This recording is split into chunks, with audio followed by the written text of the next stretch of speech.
Okay, so we've got another session coming up. In our field, the types of data, as you just heard, right? The use cases vary so much depending on the persona you are, what you do for a living, and the workflows need to evolve constantly as it relates to those data types and data sets. And you've heard a lot of this last panel discussion about Poly, which is a platform built to support faster insight generation and biomedical R&D. And over the years, you can imagine we've been at it 7 years now. It's evolved significantly. So our next speaker is Jainik Dedhia, who's a senior product manager at Elucidata. He has over 8 years experience in this field and has helped shape multiple products over the years. And what he's going to do in the next 20 minutes or so is just take you through what's coming up next on Poly and what's top of mind for us as we look a little bit into the future. So Jainik, off to you. Okay, thank you. So hi everyone, I'm Jainik, and I've been working at Elucidata for almost 4 years now. I primarily work as product manager, as Bobby mentioned. In this talk, I'll give a glimpse of our plans for Poly for the next 1 year. And if you have any questions or you need details about any section, feel free to post them, and I'll try to answer those questions towards the end of the talk. So the agenda for this particular talk is quite straightforward. I'll first try to summarize the challenges in biomedical data and R&D, followed by how we believe Poly can tackle those challenges. And then we'll go into what kind of an impact can Poly create for your R&D pipelines. Coming on to the challenges first. So in multiple talks and presentations, you must have heard about various challenges. Over here, I've just summarized some of those challenges and put them in some specific buckets, primarily in 4 buckets. The first bucket is related to data acquisition. Second one is regarding curation. Third is around management and control. And fourth one is around downstream consumption of data. So primarily, data acquisition has 2 challenges. One is that generating new data for research purposes, it's very expensive and it's very time consuming. And the second is that if you're looking to find data from public sources, or even if you're looking to find data from your proprietary legacy data stores, the entire effort is quite manual.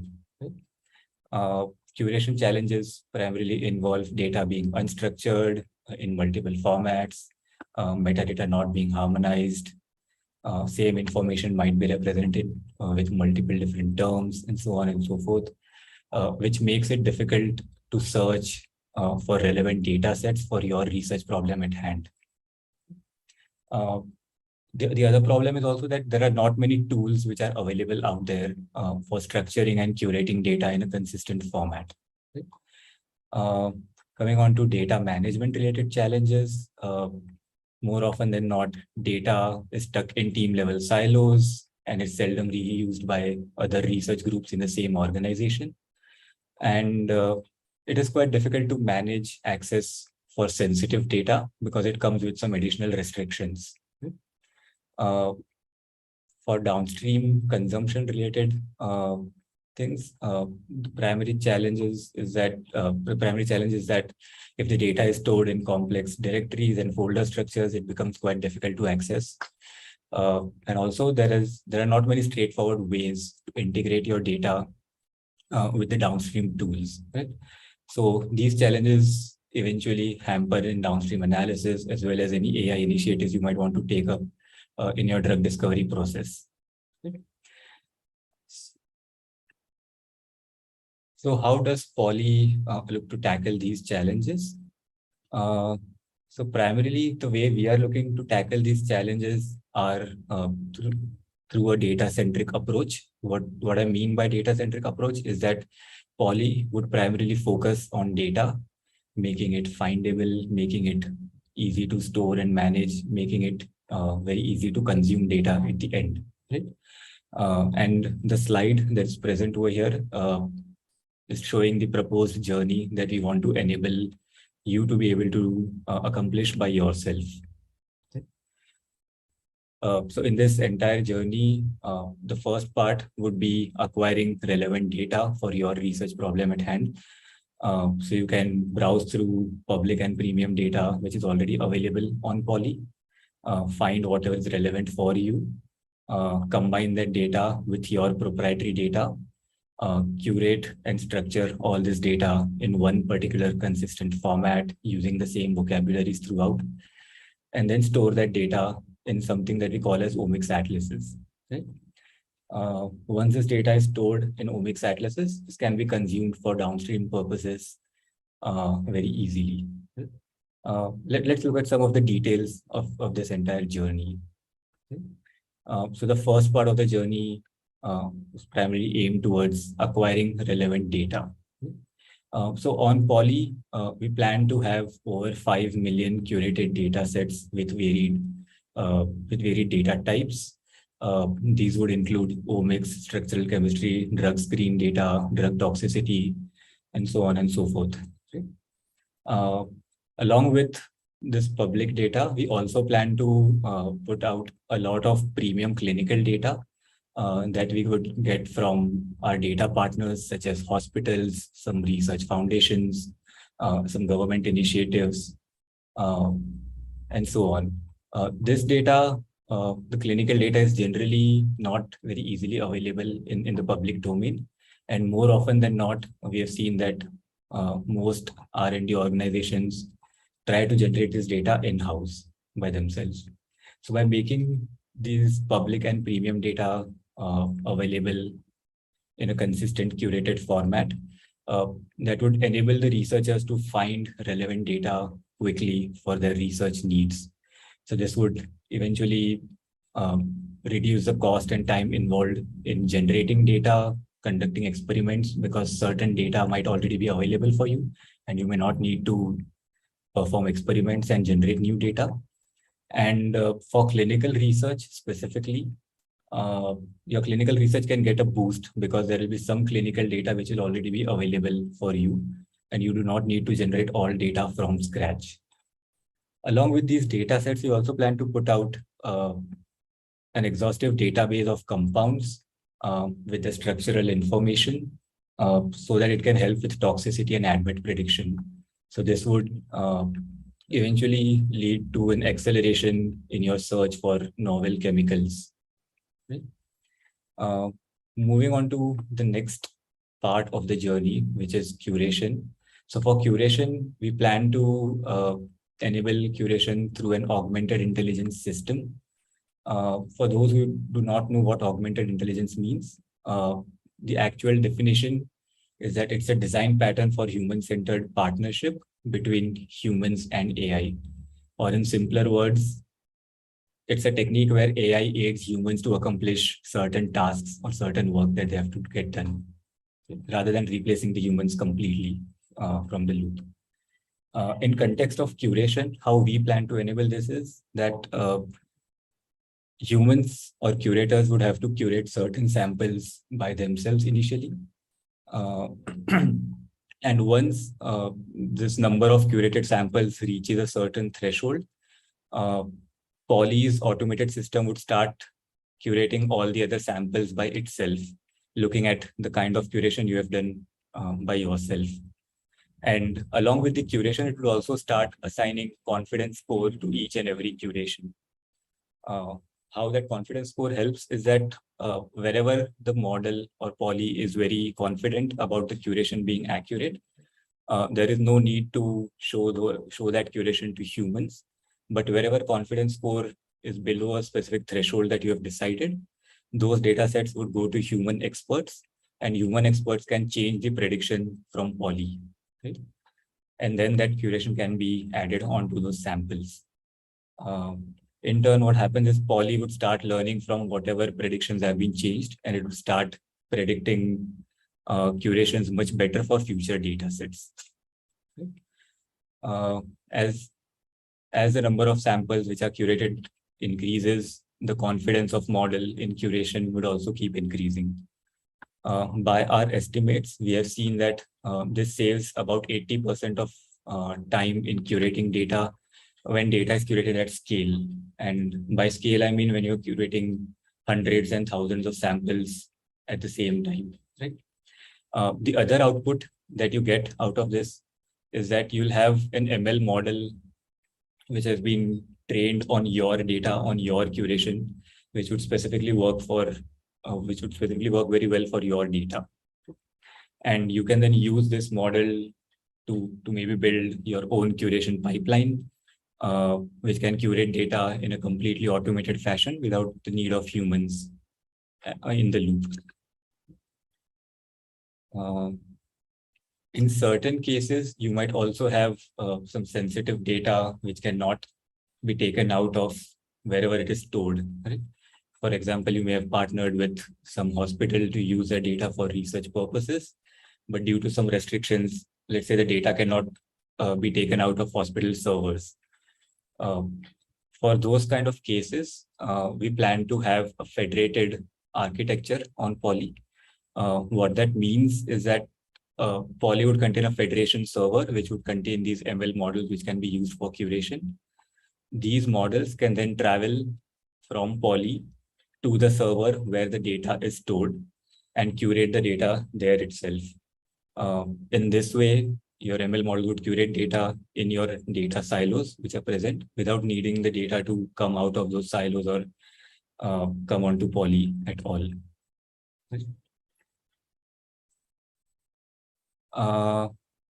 Coming on to the management aspects, our primary focus is on two parts over here. One is on access control and second is on accountability. With access control, we want to enable the admin at any particular organization to control who has access, which researcher has access to which data and related assets. And along with that, also be able to dictate which researcher can just use the data and which researcher can maybe even modify the data, add additional curation, and so on and so forth. So all this data can be managed in a very granular manner. With audit trails, we plan to have audit trails and logs for all the data sets and assets that are derived from those data sets. What this would mean is that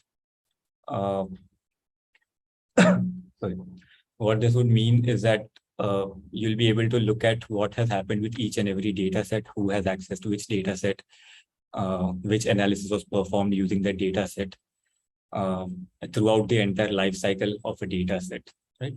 This not only helps in accountability, but would also help in reproducibility, because you'll be able to see which data set was used through which downstream pipeline and so on and so forth. For downstream consumption, we plan to facilitate this by enabling three different ways. The first one is by building integrations to commonly used analysis and visualization tools such as Spotfire or Fantasys. We plan to have about 10 tools available on Poly, which are readily integrated with the data on the platform. But these 10 tools might not contain the tools that you might be using for your downstream purposes. In order to circumvent that, we also plan to provide an API access to integrate the data from Poly onto the tool of your choice very conveniently. Right? The second way is we want to enable basic ML techniques on top of the data which is available on Poly without much of a learning curve. Right? So for that, what we would do is we would provide out-of-the-box ML utility functions for something like biomarker prediction or classifiers like logistic regression or random forest and so on and so forth. Right? So this can kickstart your ML downstream analysis very easily.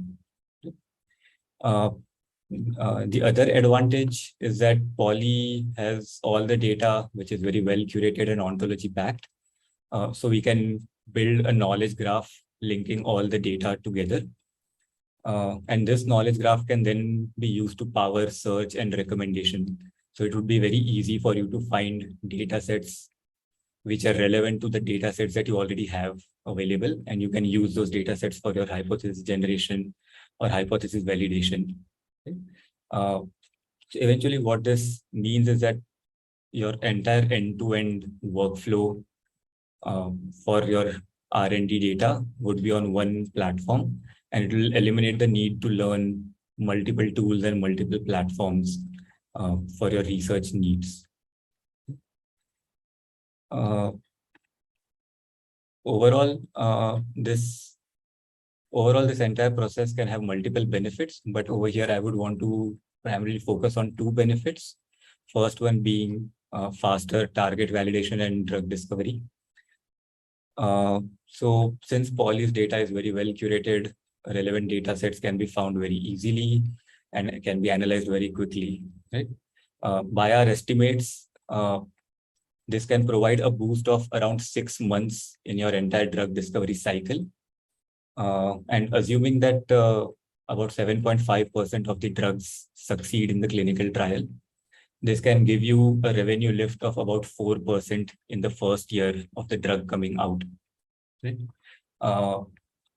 Taking a conservative estimate of, say, about $400 million revenue in the first year of the drug coming out, the 4% revenue boost can translate into $16 million of extra revenue. Second benefit is the time that is saved of R&D personnel. So because we have very well curated data, bioinformaticians would not need to spend a lot of time cleaning and prepping the data for downstream purposes. And also some of the research, some lines of inquiry and experiments can actually be avoided if you have enough data and you've already made some sense out of it, and you can eliminate certain experiments that you might want to do otherwise. For a mid-sized pharmaceutical company, what this translates to is that a mid-sized pharma company would generally have about 70 R&D personnel, assuming that every person saves about 2 hours every month. This would eventually lead to about 1,680 hours of biomedical researchers saved. Right? On top of that, if we add the time saved in prepping and cleaning the data, that would eventually total to about 2,000 hours of time, which is saved annually, which can be used for other research problems or maybe provide a boost to the same research problem that you have at hand right now. So overall, this entire journey would just make the entire drug discovery process much more efficient in terms of time as well as money spent on the research. Right? So that primarily concludes my talk. If time permits, I would take a couple of questions or so from the audience. I can see, I think one question that has come up is, can you elaborate more on the way you curate, and can it be done by us in our environment? Okay, so to answer this, I would like to refer to this particular slide. So we have some internal tools to facilitate our curation process, and our entire curation process looks quite similar to the one which is mentioned on the screen right now. We have some models which predict curation for every data set and sample that we are looking to curate and assign a confidence score. Once the model has predicted something, every sample is then given to 2 curators independently to curate. These 2 curators either approve the prediction or change the prediction as needed. If the curation of both the curators matches, we just apply that curation onto that particular sample. In case there's a mismatch amongst both the curators, we get both the curators to discuss and reach a consensus. In case curators can't reach a consensus, we have a designated expert to resolve all these conflicts. Over time, model learns from these changes that curators have made and curates data more accurately. So this is the entire system that you want to productize and put on Poly in the form of a product. So you will also be able to use the same journey for your data curation needs. In case you want to do this on your own environment, Poly can also be deployed on your environment, and you can then use the Poly which is deployed on your environment to curate data and get these predictions. I think I'm over time, so You're good, Jainik. There's just one more question about how do you measure and improve the accuracy of it being fair? Once you keep the data fair, do you know of any metrics that tell you that it is indeed fair? Are there any metrics to measure fairness of data? Is that the question? Right. That's the question. Okay, got it. So there are multiple metrics to measure the fairness of a data. So FAIR is a framework, contains findability, accessibility, interoperability, and reusability. For each and every one of these sections, you can assign a particular score. So by findability, you would mean that how easy is it to find a relevant data set for yourself. That would depend on how well the data is curated, how harmonized is your data, are there common terms across all the data sets or not, right? So that you can assign a score for that. You can calculate the number of data sets which have common vocabulary, and then you will get some score for findability, right? Similarly, you can have certain things, certain parameters that you can measure for accessibility, interoperability, and reusability as well. And then you start assigning scores based on, was the data reusable? Was the data interoperable or not? Or how many data sets were reusable versus not reusable? Right? In fact, we have this particular framework. We had actually calculated the fairness of some data sets from Geo on Poly versus how the data sets existed on Geo itself. We conducted this experiment. We conducted this exercise for about 200 data sets as a sample size. And we found that the fairness on Poly was increased by 67%. Right? I think whoever asked this question, I can actually share how we did the analysis on Geo data sets for calculating fairness. And maybe that person can then tweak our framework to suit their needs better. Yeah, that's a great approach. Well, thank you, Jainik, very much. I don't think we have any other questions. So a couple of things just to wrap up. Just want to remind everyone, we really established this forum to stress the significance and benefits of having clean data, getting the most abundance in data with technological advancements in biological R&D. We have a cocktail reception that everyone's invited to in the heart of Cambridge. It's at a place called the Station Artifact Cider at 438 Mass Ave in Cambridge. We invite all of you to come. It's going to begin at 5:30, and there we'll have some workstations set up if you want to get into the code and mess around a little bit. We actually set up a single cell session that you can look at with over 4,000 data sets that you get your hands on and look at it within Poly. We also like you to look at some of our speakers. We've got a place, if you go into the lobby, you can see where you can click on some stuff from Quilt and Amazon and our other partners who you heard from earlier today, and look at what they have to offer. So with that, thank you so much for all of your attention, being a great, engaging audience. I hope you learned something, and I'm signing off. Have a wonderful evening. Take care.